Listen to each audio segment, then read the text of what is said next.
Deuteronomio 1:9. ¿Lo tienes? Vamos a leer. Dice así. Deuteronomio 1:9. Dice: en aquel tiempo yo os hablé diciendo: yo solo no puedo llevaros. Jehová vuestro Dios os ha multiplicado, y aquí hoy vosotros sois como las estrellas del cielo en multitud. Jehová Dios de vuestros padres os haga 1000 veces más de lo que ahora sois, y os bendiga, como os ha prometido. ¿Cómo llevaré yo solo vuestras molestias, vuestras cargas y vuestros pleitos? Dadme de entre vosotros, de vuestras tribus, varones sabios y entendidos y expertos, para que yo los ponga por vuestros jefes. Y me respondisteis y dijisteis: bueno es hacer lo que has dicho. Y tomé a los principales de vuestras tribus, varones sabios y expertos, y los puse por jefes sobre vosotros, jefes de millares, de centenas, de 50 y de 10, y gobernadores de vuestras tribus. Y entonces mandé a vuestros jueces diciendo: oíd entre vuestros hermanos y juzgad justamente entre el hombre y su hermano y el extranjero. No hagáis distinción de persona en el juicio, así al pequeño como al grande oiréis. No tendréis temor de ninguno, porque el juicio es de Dios, y la causa que os fuere difícil la traeréis a mí, y yo la oiré. Os mandé pues en aquel tiempo todo lo que habíais de hacer. Vamos a orar. Padre Santo, te damos muchas gracias, Señor, por tu misericordia y por tu perdón. Nuevamente, Señor, aquí estamos, Padre, y queremos escuchar tu voz, y queremos, Señor, saber, Dios, tu voluntad también para nuestras vidas. Y es, Señor, lo que hoy rogamos, Dios. Es nuestro clamor a ti, Señor Jesús. Espíritu Santo, ven. Ven, Señor, y muévete, Padre, entre cada una de estas sillas. Ven y muévete, Señor, entre cada corazón de los que hoy estamos aquí reunidos. Señor, queremos solamente darte a ti la gloria y poder escucharte, Señor. Con un valor incalculable por poder escucharte, Señor. Adquirir sabiduría, adquirir, Señor, instrucción. Adquirir, Señor, esa dirección, Señor, que tú tienes para nosotros. Gracias por estar aquí con nosotros, Padre. En el nombre de Cristo, gracias por tu palabra. Amén. Muy bien, bueno, ya hemos platicado acerca un poquito de cuál es la introducción del libro de Deuteronomio. Y bueno, la introducción de este o más bien de este libro, es que en los primeros 4 capítulos de Deuteronomio podemos encontrar el primer discurso de Moisés. Y este primer discurso de Moisés en el libro de Deuteronomio, Moisés les está recordando al pueblo no solamente las promesas y las bondades de Dios que no miente, sino que también les recuerda al pueblo su incapacidad y su falta de instrucción. Y entonces Moisés está recordando al pueblo cuál es la situación del pueblo de Israel. Y entonces este primer discurso lo pudiéramos nombrar como recuerda. Recuerda lo que Dios ha hecho. Recuerda cómo Dios nos ha traído. Recuerda cómo Dios nos ha hablado. Recuerda lo que Dios nos ha dicho. Recuerda, pueblo de Israel. Y entonces más adelante vamos a ver los otros 2 discursos. Ya, bueno, dicho sea de paso, ¿no? Pero ahorita estamos todavía en este primer discurso de Moisés, en donde estamos recordando lo que Dios ha hecho con el pueblo. Lo que Dios ha hecho con cada uno de ellos. Cómo Dios se ha manifestado desde el monte Sinaí, desde aquella noche en Egipto, cuando murieron los primogénitos, desde aquellas plagas, desde aquel momento en que fueron hechos libres por causa de la sangre de un cordero que pintaron allí en sus casas, estando en Egipto todavía. Entonces Moisés les está recordando las promesas y las bondades de Dios, cómo Dios ha sido bueno a lo largo de todo este tiempo. Y bueno, ya llevan 38 años caminando en medio del desierto.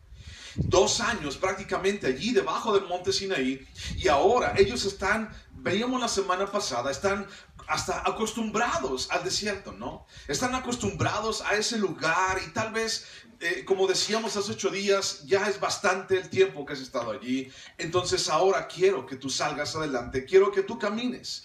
Pero dentro de esa orden, dentro de esa intención de Dios para el pueblo de Israel, no se nos tiene que olvidar que el pueblo de Israel es un pueblo que no tiene instrucciones. Es un pueblo que ha hecho hasta el día de hoy, bueno, ha seguido como la corriente y ha sido como muchos cristianos el día de hoy, así como por inercia, ¿no? Así como le pegué a la pelota y la pelota le pegó al perro y el perro mordió al chiquillo de enfrente, ¿no? así como por inercia. Y así son el pueblo de Israel. Hasta este momento es la segunda generación de una primera generación, hijos de una primera generación que se habían rebelado en contra de Dios. Y entonces podríamos decir, bueno, es que todos los rebeldes se murieron en la primera generación, pero no es así. O sea, también hay rebeldes en la segunda generación. También hay rebeldes en esta segunda generación de los que van a entrar a la tierra prometida. Pero también tenemos que entender que es Dios el que está cumpliendo cada una de estas cosas y está diciendo, bueno, ya llegaron aquí. Después de 38 años, 40 años en sumatoria, 40 años en que ustedes han estado bajo la tutela de Dios, bajo la tutela de Moisés. Y bueno, ahora es tiempo. Pero también quiero recordarles que ustedes, pueblo de Israel, son totalmente incapaces. Si el pueblo de Israel, 2 millones de personas, ellos hubieran por sus propias fuerzas, hubieran buscado agua, hubieran buscado alimento, hubieran buscado refugio en contra de sus enemigos, en contra del sol, en contra de las inclemencias, en esos 40 años, en medio del desierto, aunque fueran muy hábiles, 2 millones de personas, o sea, ¿cuándo iban a encontrar alimento para 2 millones de personas? O sea, nunca. Eso era prácticamente imposible y aún más imposible en medio del desierto. Y sin embargo Dios les mandaba. Y sin embargo vemos tantas veces que Dios les mandó el maná y les mandó las codornices y salió agua de la roca y todo esto, ¿no? Y cómo Dios iba con ellos y cómo Dios vencía a sus enemigos. Y te acuerdas, por ejemplo, del episodio de Balaam y de Balac. O sea, ellos estaban allá abajo comiendo pinole allí en el valle y Balaam tratando de maldecirlos. Y ni se dieron cuenta, pero Dios estaba protegiendo a su pueblo. ¿Cuántas veces Dios protegió a su pueblo del hambre, de la sed, de las inclemencias, del sol, del frío y de sus enemigos? Y ellos ni siquiera se dieron cuenta. Entonces ahora Moisés en este primer discurso está diciéndole al pueblo de Israel, recuerda lo que Dios ha hecho en tu vida. Recuerda de dónde te sacó Dios. Recuerda cómo Dios te ha traído durante todos estos 40 años. Entonces eso solamente a ti y a mí como seres humanos y al pueblo de Israel, por cierto, nos recuerda nuestra incapacidad y nuestra falta de instrucción dentro de nuestras vidas. Cuando tú y yo, por ejemplo, hemos decidido en base a nuestra propia instrucción, en base a nuestra propia sabiduría, lo que es mejor para nosotros, entonces cuéntame tu historia. Cuéntame cómo te fue. Cuéntame todo lo que ganaste. Cuéntame todo lo que invertiste. Cuéntame todo eso que ganaste cuando tú decidiste por tu propia cuenta. Cuéntame todas esas bondades y grandezas que tú tienes allí guardadas para ti mismo el día que no tenías a Cristo en tu corazón. Cuéntame de eso. Y entonces nos damos cuenta de que no tengo nada que contar. O sea, por eso estoy aquí, porque no tengo nada, porque me lo acabé todo, porque como el hijo pródigo, Dios me encontró allí comiendo con los puercos. O sea, todo lo desperdicié, todo lo eché a perder mi vida, eché a perder mi familia, eché a perder mi salud, eché a perder todo lo que soy. Y sabes, ahora estoy aquí delante de Dios porque yo entiendo mi incapacidad.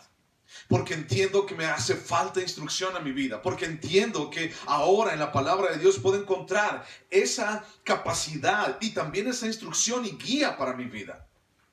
El pueblo de Israel, al salir de Egipto, 40 años atrás, el pueblo comenzaría a establecerse como una nación.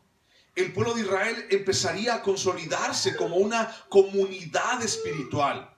Una comunidad buscada por Dios mismo. Porque los seres humanos no buscamos a Dios. ¿A quién le interesa buscar a Dios? Bueno, es una forma de decirlo, ¿no? Romanos 3:10 dice, nadie buscaba a Dios. Dice, nadie quería estar con Dios. Y entonces vamos al Antiguo Testamento y nos damos cuenta de que las personas no les interesaba a Dios. Cada quien estaba allá rebelde, cada quien buscando sus propios caminos. Y entonces ahora Israel empezaba 40 años atrás a consolidarse como una comunidad espiritual que Dios buscaba con ellos tener una relación. Y esto no sería nada fácil. Ser una nueva nación, ser una comunidad espiritual que Dios estaba rigiendo o estaba como autoridad máxima, no era nada fácil y no iba a ser fácil. Se necesitaría mucho esfuerzo, se necesitaría constancia, perseverancia, sabiduría, compromiso para llevar todo a un pueblo a través del plan de Dios a través de un desierto, por si fuera poco. No solamente era, vamos a establecer una nación. Qué padre, ¿no? No solamente era eso, sino vamos a establecer una nación y vamos a establecer un gobierno y vamos a establecer una dependencia espiritual para con Dios, pero también, por si fuera poco, va a ser en medio del desierto. Caray. Eso sube el nivel de dificultad. O sea, no es un nivel de dificultad así como facilito. Y de repente cuando las parejas se casan, cuando hay matrimonios nuevos, yo trato de decirles a estos muchachos, a las parejas nuevas, les trato de decir, ¿sabes qué? Son ustedes bien valientes, porque se están metiendo a formar parte de formar o consolidar su carácter en Cristo y a que ustedes sean apedreados y sean cuestionados y prácticamente se están casando en medio de una guerra, prácticamente. En medio allí en la trinchera, están casándose porque todo está en sus contras. Todo lo que vemos a nuestro alrededor está en contra del matrimonio. Y entonces ustedes se dan cuenta de lo que está pasando. Sí, es que yo lo quiero mucho. Bueno, está bien, pues, adelante. Y entonces, fíjate, una nueva nación, una nueva comunidad espiritual, una nueva dependencia de Dios en medio del desierto. Eso no sería nada fácil. Dios tenía un plan para el pueblo de Israel y eso es algo evidente, lo hemos visto una y otra vez. Pero aunque Moisés no se percataba de la gran demanda del pueblo a través del desierto, Moisés sabía que necesitaría de Dios. Y entonces cuando Moisés dijo, sí, yo voy, ¿no? Pues, ¿de parte de quién voy, Señor? De parte de yo soy el que soy, ¿no? Y entonces sí, va Moisés bien entendido y le da golpes al agua y se convierte el agua del río Nilo en rojo y a todo eso, ¿no? Y entonces Moisés en este momento ni por aquí le pasaba todo lo que iba a pasar con el pueblo de Israel en medio del desierto. Y entonces sí sabía Moisés, por otra parte, que necesitaba de Dios. Y entonces cuando salieron inmediatamente de Egipto, Moisés se dio cuenta de esto, o más bien le hicieron darse cuenta de esto. Éxodo capítulo 18. Éxodo capítulo 18. Versículo 13. Éxodo 18, 13. Todavía ni un año se cumplía. Todavía no se cumplía ni un año. Cuando Moisés ya estaba atosigado, estaba hasta el copete de las cosas que pasaban en medio del pueblo de Israel. Y entonces viene el suegro de Moisés, que llamado Yetro, y entonces el suegro de Moisés le trae a su esposa, le trae a sus hijos, y entonces le dice Moisés, ¿qué estás pasando? ¿Qué estás haciendo, Moisés? O sea, te vas a morir, te van a matar. Y entonces vamos a leer lo que dice, ¿no? Éxodo 18:13 dice, aconteció que al día siguiente se sentó Moisés a juzgar al pueblo, y el pueblo estuvo delante de Moisés desde la mañana hasta la tarde. Viendo el suegro de Moisés todo lo que él hacía con el pueblo, dijo, ¿qué es esto que haces tú con el pueblo? ¿Por qué te sientas tú solo y todo el pueblo está delante de ti desde la mañana hasta la tarde? Y Moisés respondió a su suegro, porque el pueblo viene a mí para consultar a Dios. Cuando tienen asuntos, vienen a mí, y yo juzgo entre el uno y el otro, y declaro las ordenanzas de Dios y sus leyes. Entonces el suegro de Moisés le dijo, no está bien lo que haces. Desfallecerás del todo tú y también este pueblo que está contigo, porque el trabajo es demasiado pesado para ti. No podrás hacerlo tú solo. Oye ahora mi voz, yo te aconsejaré, y Dios estará contigo. Está tú por el pueblo delante de Dios, y somete tú los asuntos a Dios. Y enseña a ellos las ordenanzas y las leyes y muéstrales el camino por donde deben andar y todo lo que han de hacer. Además, escoge tú de entre todo el pueblo varones de virtud, temerosos de Dios, varones de verdad que aborrezcan la avaricia, y ponlos sobre el pueblo por jefes de millares, de centenas, de 50 y de 10. Ellos juzgarán al pueblo en todo tiempo, y todo asunto grave lo traerán a ti, y ellos juzgarán todo asunto pequeño. Así aliviarás la carga de sobre ti y la llevarán ellos contigo. Bueno, lo que estaba pasando aquí es que Moisés, todavía no se cumplía ni un año, y Moisés ya estaba así, toda la gente encima de él. Es que me robó mi gallina, y es que me agarró mi queso, y es que se robó mis tortillas, y es que ya mi chiva se fue para allá y ya no me quiere. Y, o sea, todo ese tipo de cosas estaban encima de Moisés. Imagínate si Moisés viviera en este año, ¿no? Ay, Moisés, aquí no hay wifi, aquí no hay señal. Ay, Moisés, préstame 20 pesos para ir al Oxxo y para ponerle recarga porque mi esposo no sé dónde lo encuentro. No sé, está aquí del otro lado, ¿no? Moisés, es que ya no sirve mi aplicación de TikTok, ya no sirve el Google Maps. ¿Dónde andamos, Moisés? ¿Dónde andamos? Imagínate, ¿cuáles serían los problemas de Moisés en este año? ¿Qué le dirían a Moisés? Pues ya mi burra no quiere caminar, Moisés. No sé qué le dirían. Es que, no sé. Éxodo capítulo 20. Ahí mismo, estás en Éxodo 18, pero ahora vete al 20. Y entonces a mí me llama la atención algo, ¿no? De lo que acabamos de leer. Y entonces el pueblo venía a Moisés para consultar a Dios. Y entonces Yetro, su suegro, Éxodo 20, vamos a leerlo. Yetro, su suegro, se da cuenta de esto. Y entonces el pueblo en aquel entonces sí necesitaba de un sumo sacerdote. Sí necesitaba de alguien como Moisés. Sí, porque estaba aprendiendo a acercarse a Dios. Pero ahora tú y yo, después de tanto tiempo, y ahora que tenemos a Cristo y que Él es el camino, la verdad y la vida, ahora tú y yo no necesitamos de ningún sumo sacerdote. Y ahora tú y yo podemos acceder al trono de gracia, Hebreos 4:12, para hallar oportuno socorro. Y para encontrar eso que tú y yo necesitamos, el consejo de Dios, el juicio de Dios. ¿Qué quieres que haga, Señor? Y entonces Moisés, imagínate 2 millones de personas encima de ellos diciendo que no tienen señal y diciendo que no tienen para ponerle al celular. Imagínate. Y entonces, Éxodo capítulo 20, ¿no? Dios habla acerca de sus estatutos y de su ley. Y en Éxodo 20 hablamos de los mandamientos.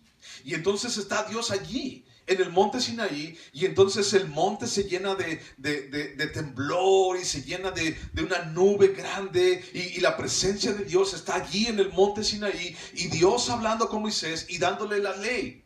Y todo el pueblo abajo del monte Sinaí, a las faldas del monte Sinaí, y entonces todos tenían terror de lo que estaba pasando. ¿Haz de cuenta que vas al cubilete o estás viendo el cubilete?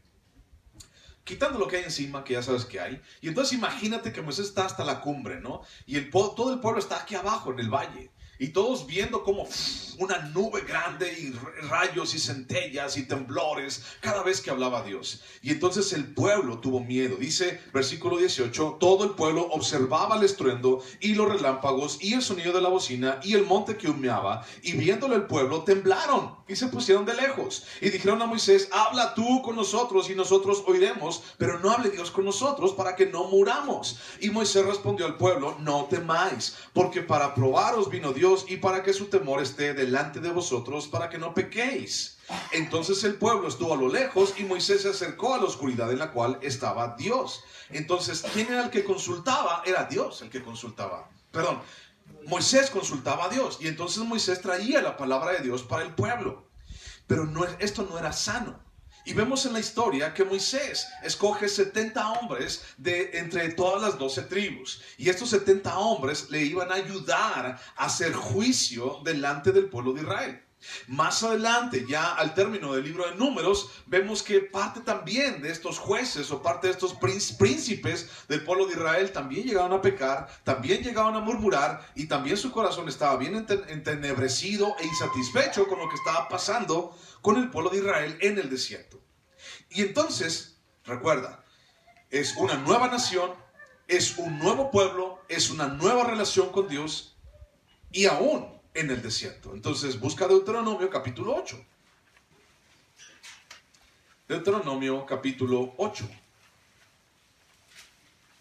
Versículo 1, dice, cuidaréis de poner por obra todo mandamiento que yo os ordeno hoy, para que viváis y seáis multiplicados y entréis y poseáis la tierra que Jehová prometió con juramento a vuestros padres. Y te acordarás de todo el camino por donde te ha traído Jehová tu Dios estos 40 años en el desierto, para afligirte, para probarte, para saber lo que había en tu corazón, si habías de guardar o no sus mandamientos. Y te afligió y te hizo tener hambre y te sustentó con maná, comida que no conocías tú ni tus padres la habían conocido, para hacerte saber que no solo de pan vivirá el hombre, más de todo lo que sale de la boca de Jehová vivirá el hombre. Entonces vemos que Dios fue el que mandó al pueblo de Israel a estar en el desierto. Sí, con un sustento, pero en el desierto. Y entonces el plan de Dios para el pueblo no sería nada fácil. El nacimiento de una nación, el nacimiento de una comunidad espiritual monoteísta, por cierto. Porque ya sabes que el pueblo de Israel venía de ser esclavo de Egipto. Y en Egipto eran politeístas, significa que tenían muchos dioses.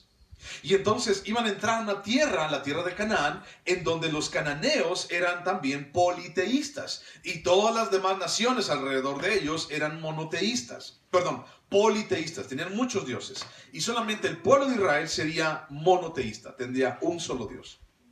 Y entonces había mucho en juego. Una nueva nación, una nueva comunidad espiritual, un cambio de mentalidad. Porque eran esclavos o fueron esclavos. Y ahora van a formar parte de la tierra prometida. Eran esclavos, pero ahora Dios les dice, yo los voy a hacer entrar a la tierra de Canaán, a la tierra donde fluye leche y miel. Tenían que erradicar las costumbres paganas, costumbres impuras de su vida. El pueblo de Israel tenía que aprender. Y bueno, eran más de 2 millones de personas. Imagínate llevar a 2 millones de personas como si fueran un solo hombre. Hacerlos quedar a todos de acuerdo, 2 millones de personas. Si de repente entre 2 o 3 no nos ponemos de acuerdo. ¿Y qué quieres comer hoy? No sé, yo quiero una torta. No, yo quiero rancheritos. No, yo quiero una maruchan. No, yo quiero unas enchiladas. No nos podemos poner de acuerdo. Imagínate 2 millones de personas.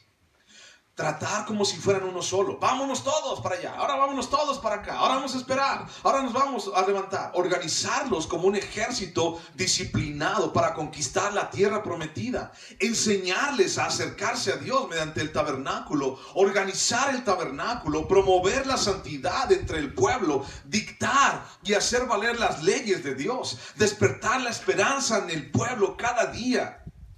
Diciéndoles, vamos a ir a la tierra prometida. Ya, un año más. Moisés, ya nos tienes aquí, es el año número 37. Un poquito más, nada más un tantito más. Espérense, un poquito más. Ya falta tantito. Generar esperanza en ellos, en 2 millones de personas. No era una tarea fácil. Moisés no la tenía para nada fácil. Y entonces, aún a pesar de todo esto, aparte de todo, hacer todo este proceso, una nueva nación, disciplina, santidad, acercarse a Dios, una nueva comunidad espiritual, hacerlo todo en medio del proceso del desierto que duraba 40 años. No era nada fácil. No iba a ser nada fácil. Segunda de Corintios capítulo 3. Segunda de Corintios capítulo 3, versículo 4. Segunda de Corintios 3, 4. Dice, y tal confianza tenemos mediante Cristo para con Dios.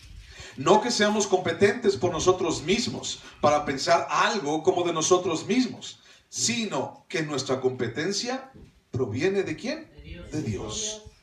El cual asimismo nos hizo ministros competentes de un nuevo pacto. No de la letra, sino del Espíritu, porque la letra mata, mas el Espíritu vivifica, refiriéndose a la ley. Y entonces ahora hemos sido llamados competentes, pero competentes dice no de nosotros mismos. Imagínate, voy a repetir, una nueva nación, una nueva comunidad espiritual, tenían que cambiar toda su mente de esclavo a ser alguien que iba a la tierra prometida. Tenían que organizarse para ser un ejército bien disciplinado. Tenían que hacer valer la santidad en sus vidas. Tenían que organizarse en el tabernáculo. Tenían que acercarse a Dios cada día. Tenían que guardar la esperanza de entrar a la tierra prometida cada día. Y todo eso en medio del desierto. Y entonces, imagínate, yo diría, cualquiera que realmente entiende este gran trabajo, diría, Señor, yo no puedo. La neta, yo no puedo. Nuestra competencia no proviene de nosotros. Y entonces aquí, mientras estaba haciendo el estudio, me surgió una pregunta muy para mí, ¿no? Y tal vez, si tú la quieres agarrar también para ti, adelante. Y entonces la pregunta es, Señor, bueno, ya vi todo este rollo, ¿no? Y ya vi todo lo que va a hacer el pueblo de Israel. Y Dios, pues, ¿qué esperas de mí? ¿Qué esperas de mí, Señor? Yo no tengo nada. Imagínate todo lo que el pueblo necesita y yo no tengo nada. Yo era cuidador de chivas. ¿Te acuerdas quién era Moisés? cuidaba ovejas, cuidaba chivas de su suegro allí en Madián. Y entonces, Señor, ¿cómo voy a lograr todo lo que tú me estás pidiendo? Señor, si tú sabes que yo no soy nadie. En 1 Corintios capítulo 1, versículo 26, habla acerca de nuestra condición. Y nos dice quiénes somos realmente. Y dice, pues mirad, hermanos, vuestra vocación, que no sois muchos sabios según la carne, ni muchos poderosos, ni muchos nobles, sino que lo necio del mundo escogió Dios para avergonzar a los sabios, y lo débil del mundo escogió Dios para avergonzar a lo fuerte. Y lo vil del mundo y lo menospreciado escogió Dios, y lo que no es, para deshacer lo que es, a fin de que nadie se jacte en su presencia. Entonces, imagínate, o sea, Señor, soy vil, soy menospreciado, no tengo sabiduría, no tengo competencia. Señor, ¿qué esperas de mí? ¿Qué esperas realmente? ¿Qué esperas de mí? Y Moisés se dio cuenta de esto. Yo no sé si de alguna otra manera Dios le permitió ver toda la dependencia del pueblo hacia Moisés, todo lo que iba a pasar. No sé si Dios le permitió sentir algo así, pero fíjate lo que dice Éxodo capítulo 33. Éxodo capítulo 33, versículo 14. Éxodo 33, 14. Dice, ahora pues, si he hallado gracia en tus ojos, te ruego que me muestres ahora tu camino, para que te conozca y halle gracia en tus ojos. Y mira que esta gente es pueblo tuyo. Y él dijo, mi presencia irá contigo y te daré descanso. Y Moisés respondió, si tu presencia no ha de ir conmigo, no nos saques de aquí. Tal vez de alguna manera Moisés sabía el gran reto que tenía frente a él. Y entonces le dijo, Señor, yo no voy a poder. Señor, yo no puedo con esto. Y tal vez muchas veces tú has pensado, Señor, no puedo, no voy a poder. Señor, y si más bien, Padre Santo, tú pones a otro, y si más bien llamas a otro, pero Dios te escogió a ti. Y fíjate, vamos a leer Juan capítulo 10, versículo 1. Juan capítulo 10, versículo 1. Juan 10, 1. Y dice, de cierto os digo, el que no entra por la puerta en el redil de las ovejas, sino que sube por otra parte, ese es ladrón y salteador. Mas el que entra por la puerta, el pastor de las ovejas es. A este abre el portero. ¿A quién le abre? Al pastor de las ovejas.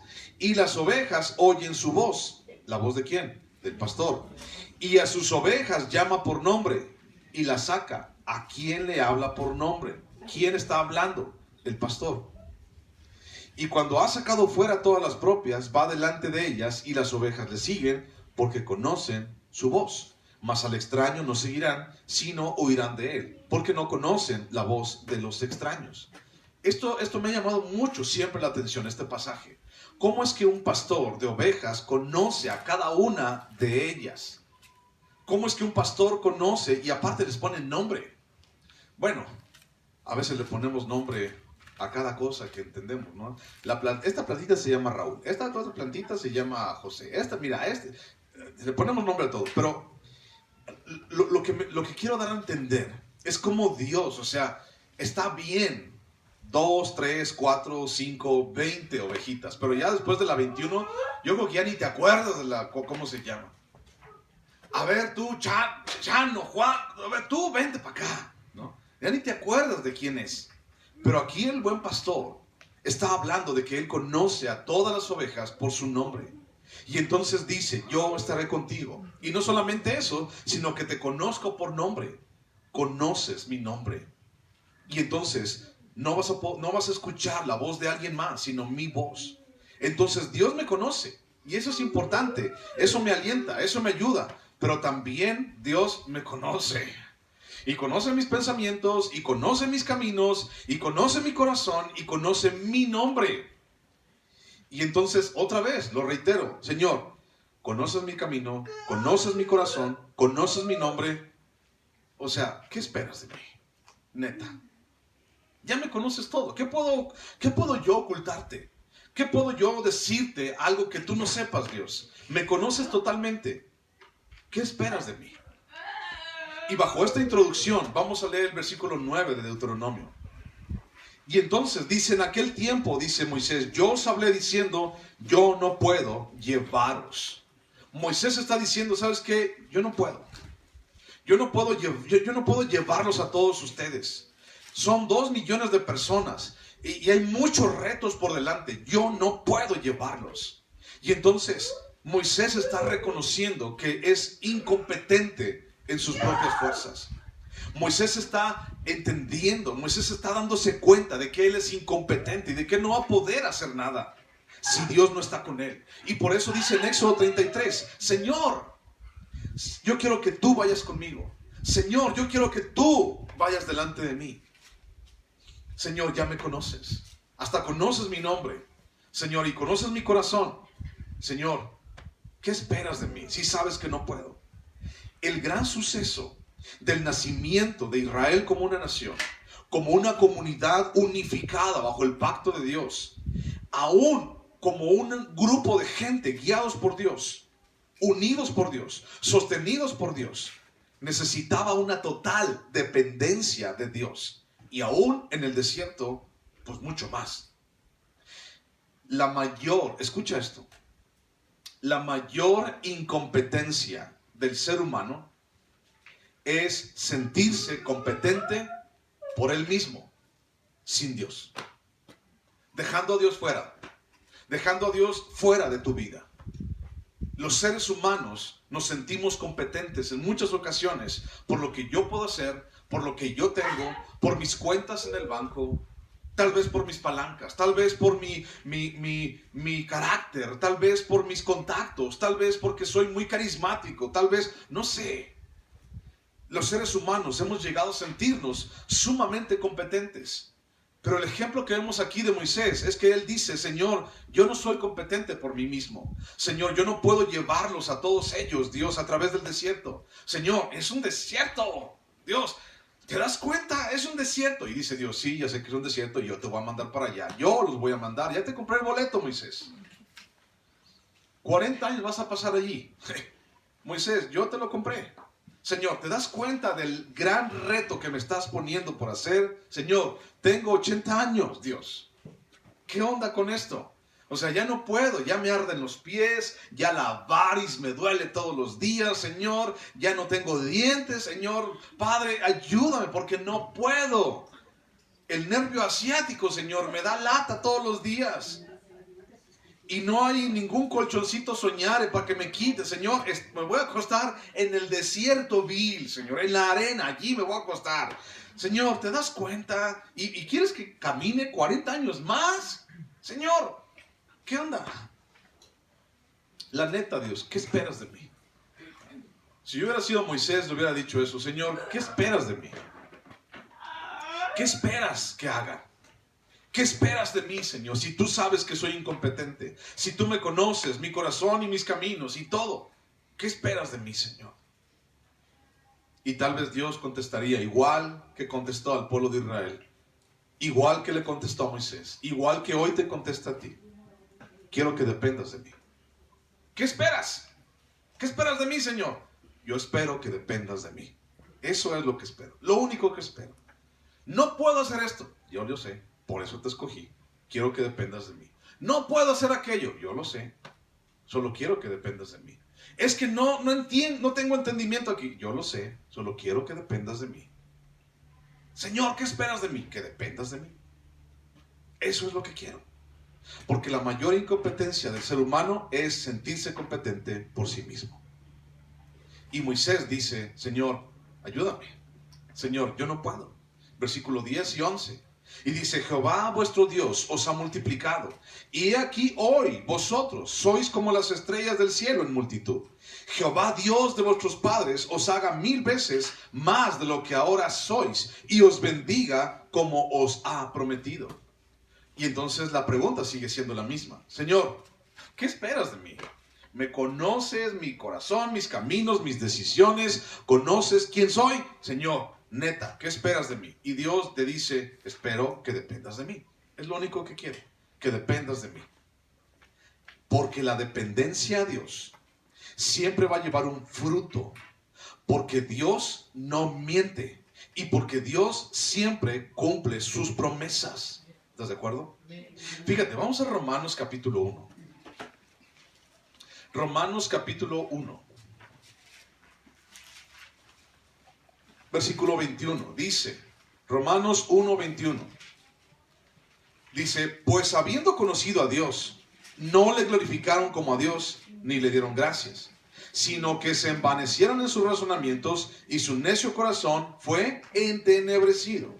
Profesando ser sabios, se hicieron necios y cambiaron la gloria del Dios incorruptible en semejanza de imagen de hombre corruptible, de aves, de cuadrúpedos y de reptiles. ¿Qué fue lo que pasó con el pueblo de Israel?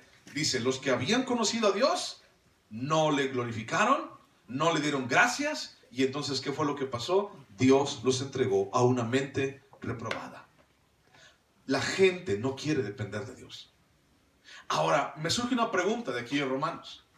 ¿Por qué alguien, fíjate, por qué alguien que conoce a Dios, que sabe quién es Dios, puede llegar a no glorificar a Dios y a no darle gracias a Dios y a cambiar la sabiduría de Dios por la sabiduría del hombre, y a cambiar el camino de Dios por el camino del hombre, y a cambiar las decisiones de Dios por las decisiones del ser humano? ¿Por qué alguien que conoce a Dios genuinamente pudiera cambiar esto?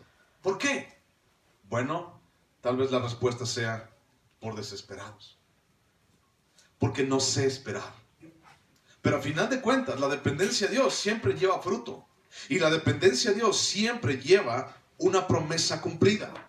Porque es Dios el que cumple las cosas. En Jeremías capítulo 29, versículo 11 dice, yo sé los pensamientos que tengo acerca de vosotros, pensamientos de paz y de bien, para daros el fin que esperáis. Entonces, el propósito de Dios para el ser humano, el propósito de Dios para las personas es cumplir su promesa en cada uno de nosotros. Solamente que somos desesperados. Solamente que de repente decimos, ya no quiero, Señor, no quiero seguir caminando, Dios. Ahora imagínate que estuvieras tú en medio de ese desierto. Si ahorita, imagínate, poquito calor, ¿cómo estás? ¿Le subimos al aire?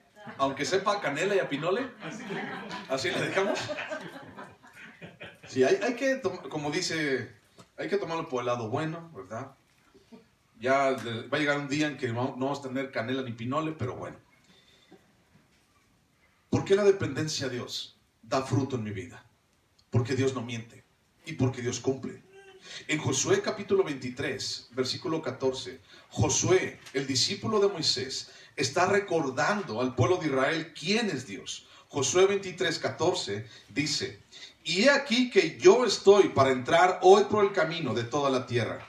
Reconoced pues con todo vuestro corazón y con toda vuestra alma que no ha faltado una palabra de todas las buenas palabras que Jehová vuestro Dios había dicho de vosotros.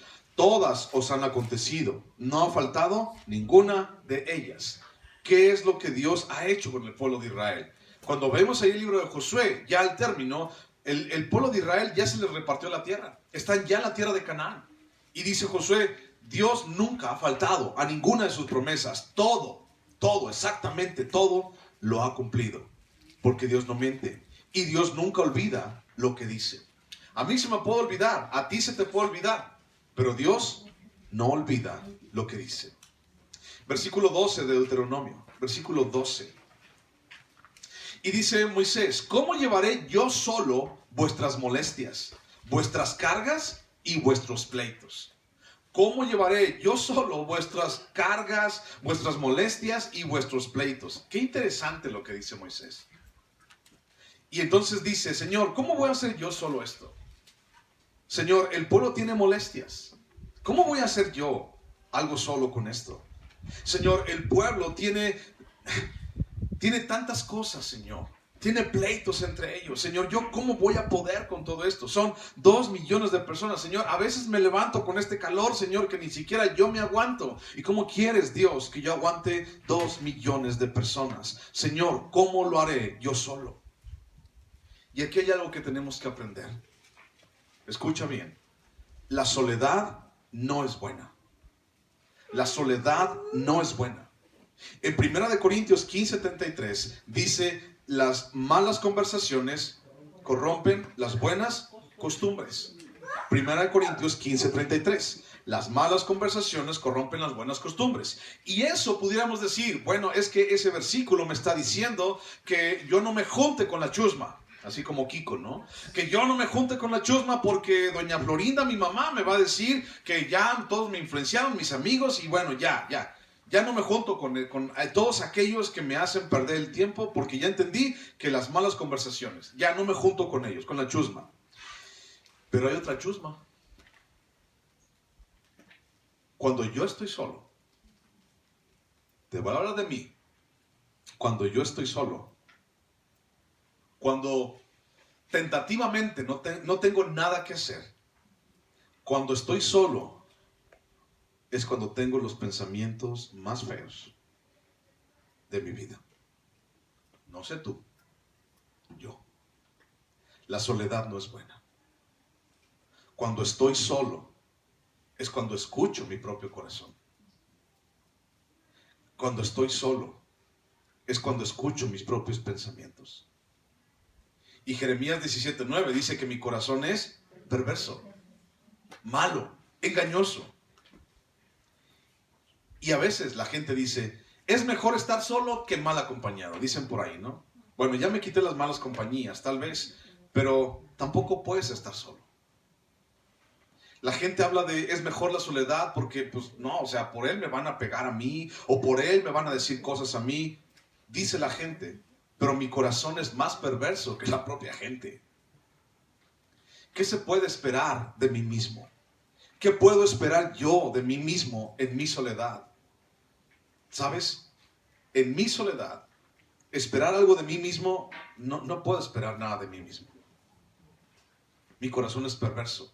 Y somos llamados a formar parte, todos nosotros, de una comunidad. Y somos llamados a formar parte de un cuerpo. Y en esa comunidad y en ese cuerpo es cuando tú y yo crecemos. Y es cuando tú y yo las cosas se dan de una manera diferente. Mira lo que dice Hebreos capítulo 10, versículo 23. Hebreos 10, 23. Es un pasaje muy famoso. Hebreos 10, 23. Hebreos 10, 23. ¿Lo tienes? Hebreos 10, 23. Dice, mantengamos firmes sin fluctuar la profesión de nuestra esperanza, porque fiel es el que prometió. Y considerémonos unos a otros para estimularnos al amor y a las buenas obras, no dejando de congregarnos como algunos tienen por costumbre, sino exhortándonos y tanto más cuando veis que aquel día se acerca. Entonces es en medio de una comunidad espiritual, es en medio de una comunidad como la iglesia, en donde tú y yo nos mantenemos firmes, no por ir a la iglesia. O sea, nadie se mantiene firme por venir a la iglesia, sino que es en la iglesia en donde nosotros podemos trabajar, podemos platicar, podemos romper esa soledad y entonces alimentarnos de una esperanza, de una profesión, de sin fluctuar, sin cambio, de una fidelidad. Podemos allí en una comunidad espiritual como la iglesia, podemos considerarnos los unos a los otros y entonces dice estimularnos al amor y a las buenas obras. ¿Qué significa eso? Echándonos porras, pues. Eso significa ayudándonos unos a otros, chillando unos con otros. Y no sé si a ti te pasa. A mí me pasa muy seguido. Espero que los que escuchen no se ofendan. Pero a veces encontramos mayor alivio en la familia espiritual que en la propia familia carnal. Encontramos más paz, encontramos más consideración, encontramos más ayuda, a veces, la mayoría de las veces, en la familia espiritual que somos nosotros, que en la familia de sangre. ¿Te ha pasado a ti? ¿O soy el único pecador?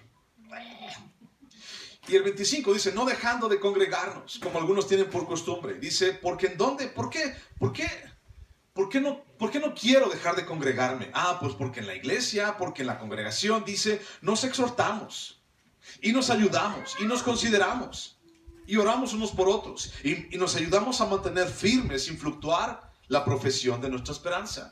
No solamente es venir por venir, no solamente es a cantar por cantar, no solamente es eso, sino es decir, Señor, Dios, no puedo solo. Como Moisés en el versículo 12. Señor, no puedo solo. No puedo con las molestias de esta gente. No puedo con los pleitos de esta gente. No puedo, Señor. Yo no puedo solo. Y entonces Dios nos llamó a todos nosotros a formar parte de una comunidad espiritual para obtener y buscar ayuda. Y también al mismo tiempo ser de ayuda a los demás. Eso es como funciona la iglesia. Versículo 13 al 18 de Deuteronomio. Versículo 13 al 18 dice: dadme de entre vosotros, dice Moisés, de vuestras tribus, varones sabios y entendidos y expertos, para que yo los ponga por vuestros jefes. Y me respondisteis y dijisteis: bueno es hacer lo que has dicho. Y tomé a los principales de vuestras tribus, varones sabios y expertos, y los puse por jefes sobre vosotros, jefes de millares, de centenas, de 50 y de 10, y gobernadores de vuestras tribus. Y entonces mandé a vuestros jueces, diciendo: oíd entre vuestros hermanos, y juzgad justamente entre el hombre y su hermano, y el extranjero. No hagáis distinción de persona en el juicio, así el pequeño como el grande oiréis. No tendréis temor de ninguno, porque el juicio es de Dios, y la causa que os fuere difícil la traeréis a mí, y yo la oiré. Os mandé pues en aquel tiempo todo lo que habíais de hacer. Y Moisés se provee de hombres, 70 hombres, dice la historia, varones, dice aquí, 3 características: sabios, entendidos y expertos.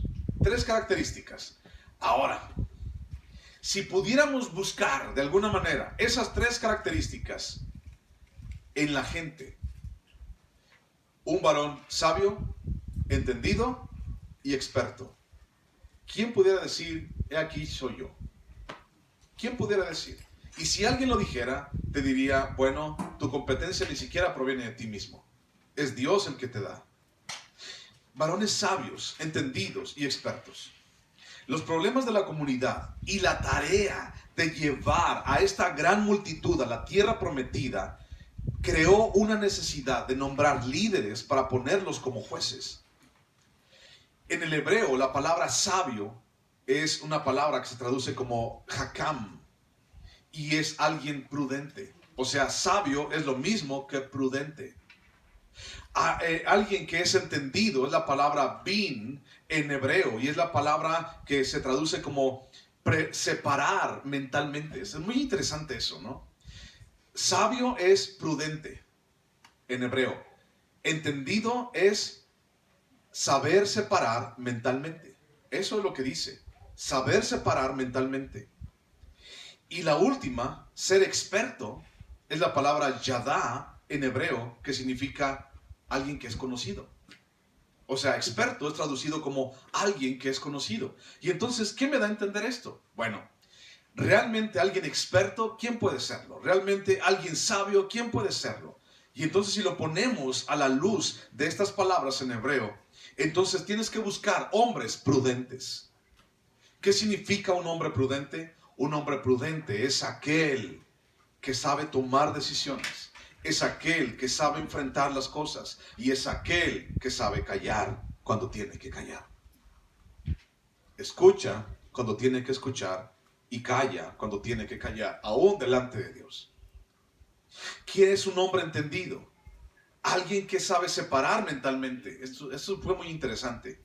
Alguien que sabe separar mentalmente. En otras palabras, alguien que sabe distinguir entre su mano izquierda y su mano derecha. Así de fácil. Imagínate que puede haber gente que no sabe ni la O por lo redondo en su vida. Es que me voy a llevar a vivir a mi casa de campaña a 2 mujeres que me gustaron. Las 2 me gustaron. Así como que,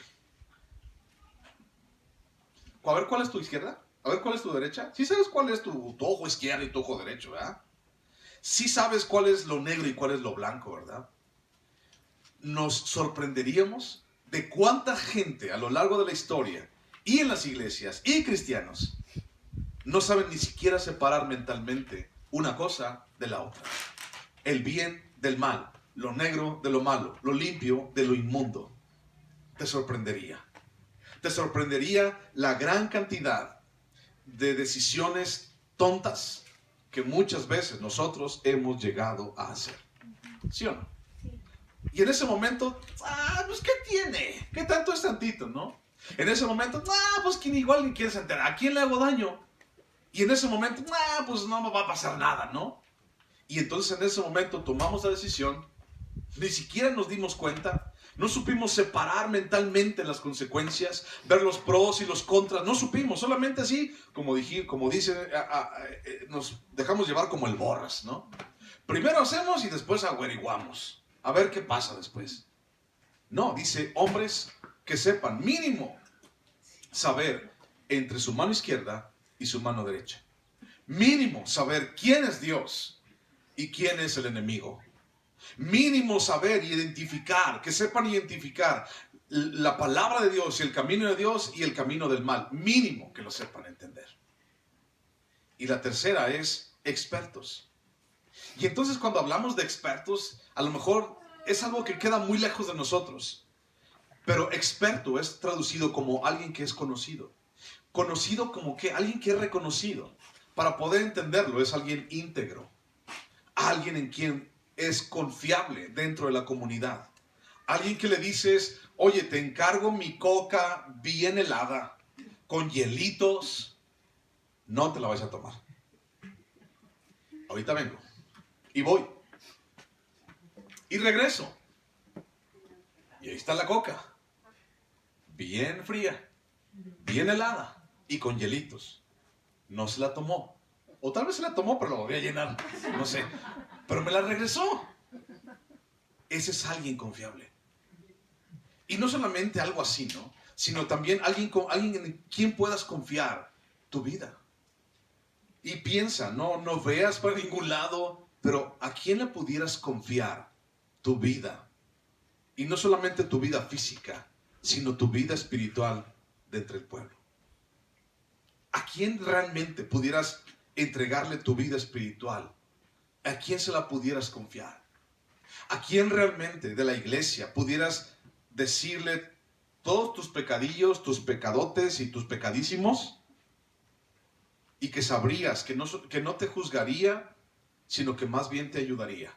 ¿A quién realmente pudieras decirle eso?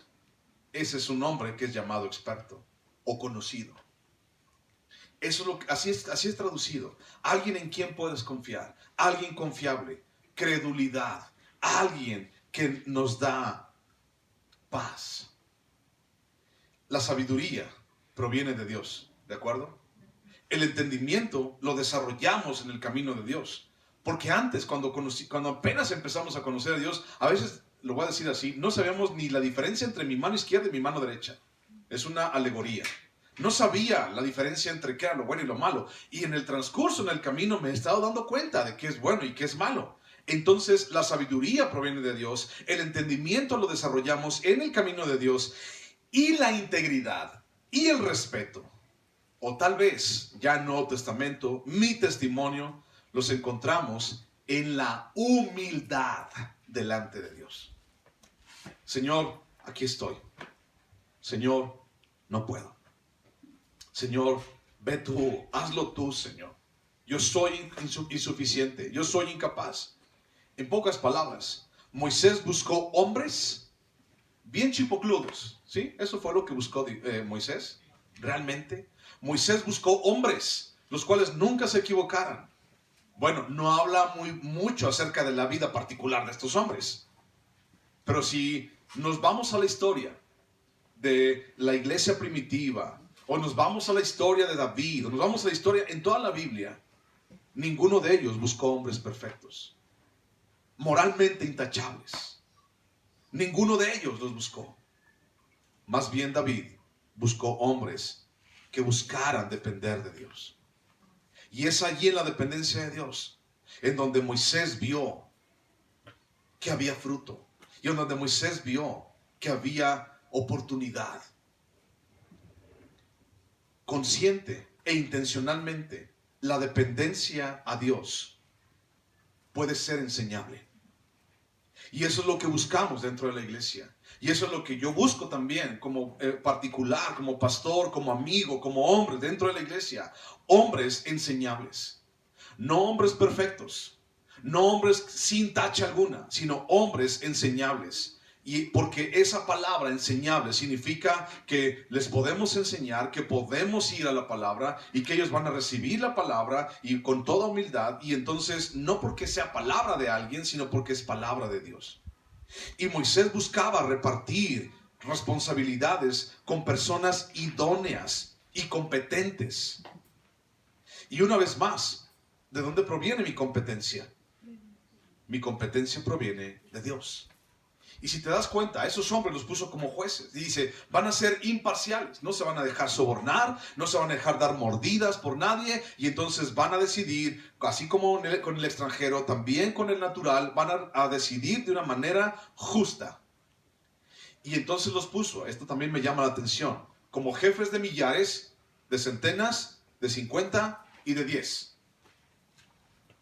Cada persona aporta en base a sus capacidades y sus dones.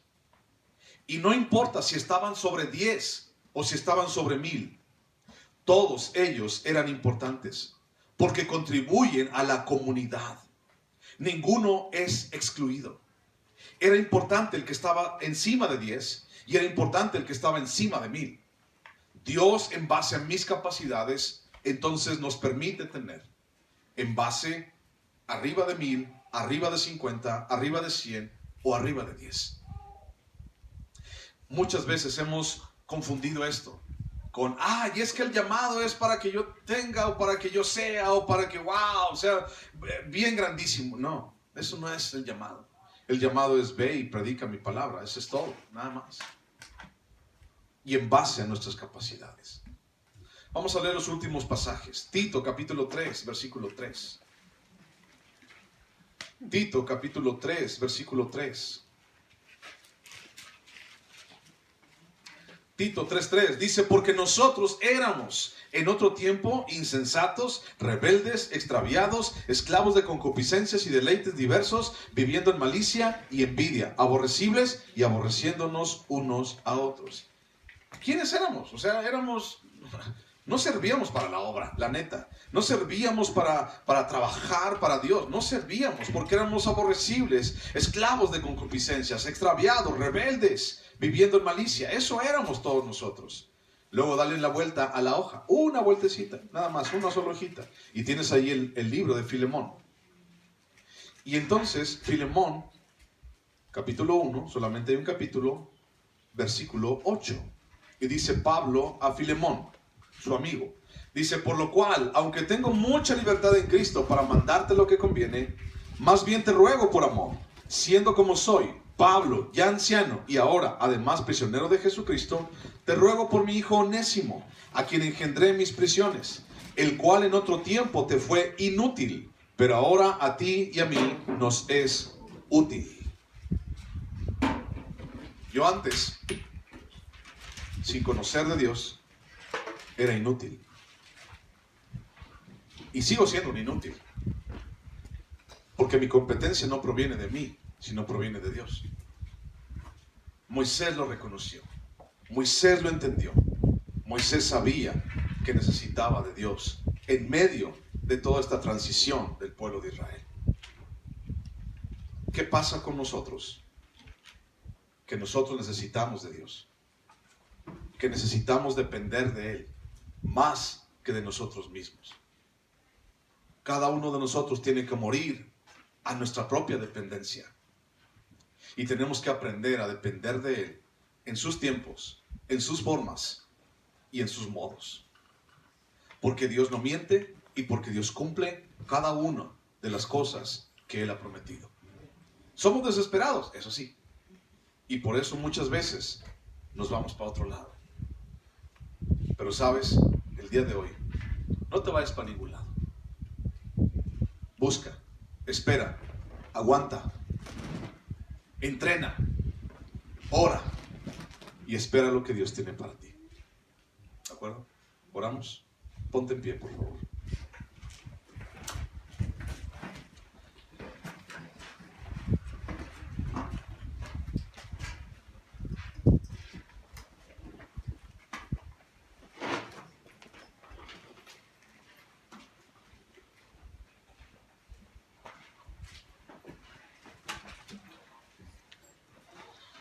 El día de hoy nos toca celebrar la Santa Cena. Y tenemos que entender algo también de la Santa Cena, como muchas veces lo hemos dicho. Y lo que tenemos que entender es que nosotros no pudimos por ningún momento y bajo ninguna circunstancia salvarnos a nosotros mismos. Salvar nuestra vida, salvar nuestro corazón. Y entonces vino Jesús y fue el que nos salvó.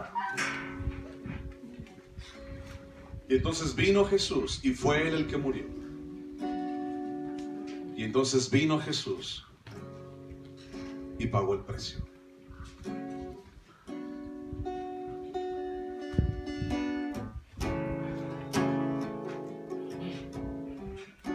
No hay argumento ni juicio contra mí.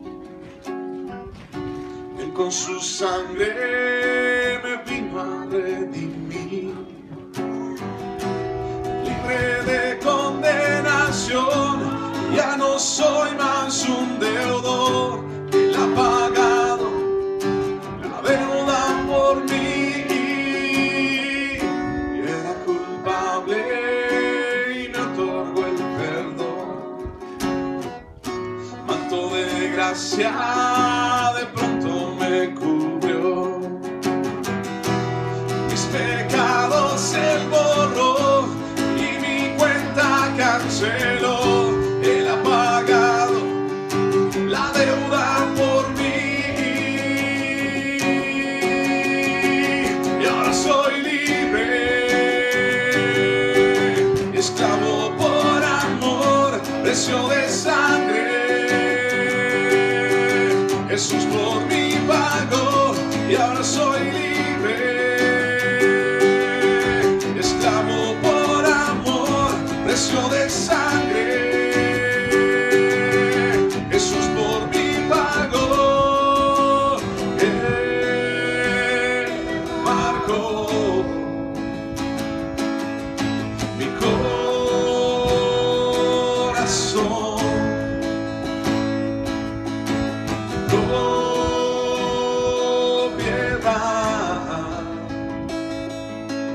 Soy del Señor.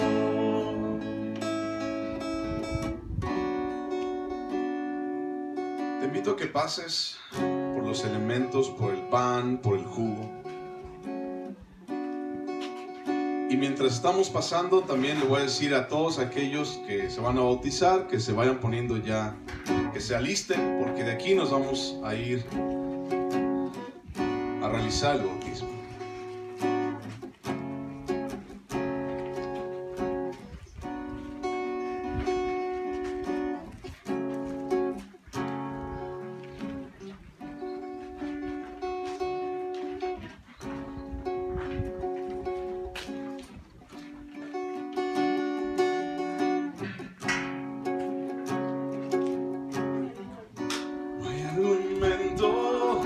Mi juicio contra mí, él con su sangre me vino a redimir. Libre de condenación, ya no soy más un deudor.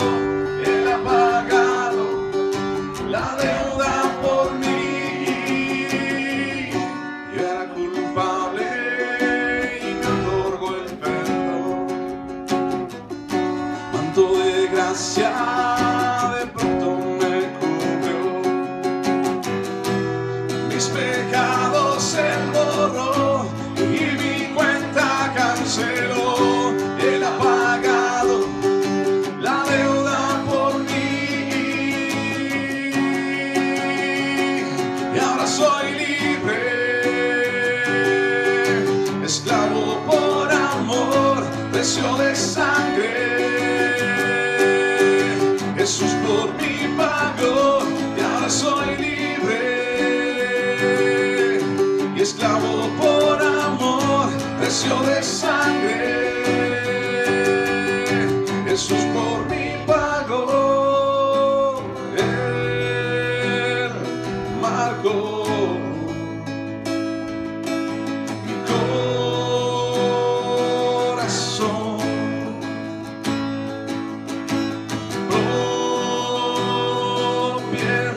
porque yo recibí del Señor lo que también os he enseñado.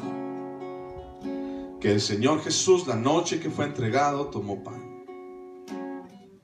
Y habiendo dado gracias, lo partió.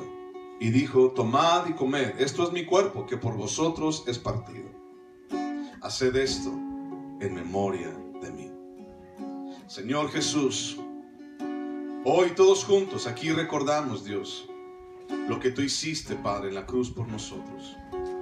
Recordamos, Señor, tu sufrimiento. Recordamos, Señor, que compraste nuestra vida, Dios. Recordamos, Señor, que viniste a darnos una esperanza. Y tu sangre y tu muerte, Señor, sellaron el pacto para que hoy, Señor, pudiéramos tener vida, Padre. Te damos gracias por haber muerto por nosotros en la cruz del Calvario. En el nombre de Jesús, Señor. Amén. Puedes comer el pan.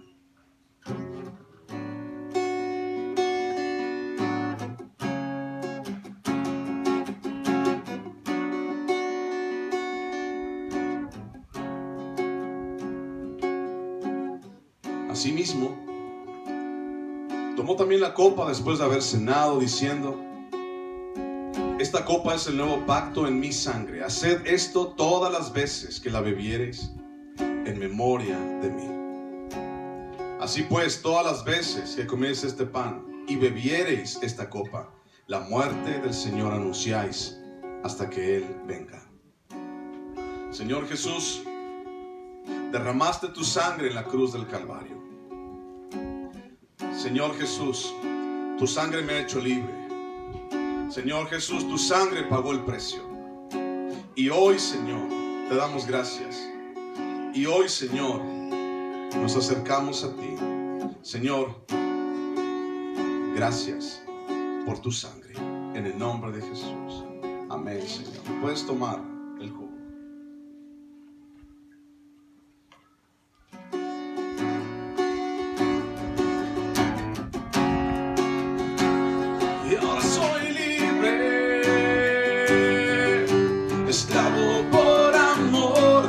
De sangre,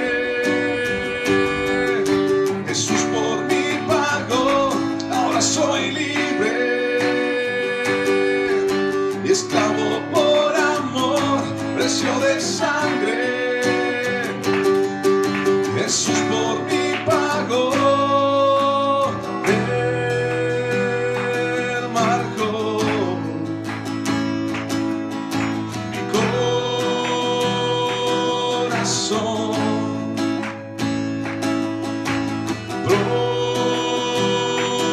Propiedad,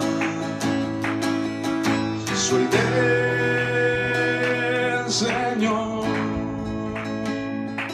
Oh. Gracias, Padre Santo, tú eres bueno. Gracias, Señor, porque en ti podemos confiar. Gracias, Dios, por tu sacrificio. Te damos las gracias en el nombre de Cristo Jesús. Amén, Señor.